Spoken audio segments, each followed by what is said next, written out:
ఓం శ్రీశైలభ్రమరాంబికా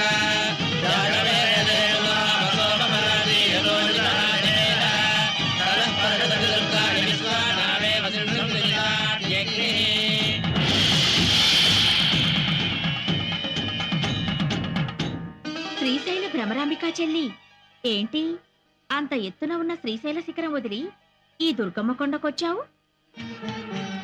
శ్రీశైలంలో ఉండే నా కష్టాలు చెప్పుకుందామని వచ్చానక్క. ఇంతలో నీ ముక్కు పుడకపోయిందని విన్నాను. పోలేదు. మరి గుళ్ళోనే ఉంది. గుళ్ళోనే ఉందా? కృష్ణవేణి చెల్లి నా ముక్కు పుడక అందుకోవాలని ఉరకలేస్తుంది. అది జరిగితే ప్రళయం వస్తుందిగా.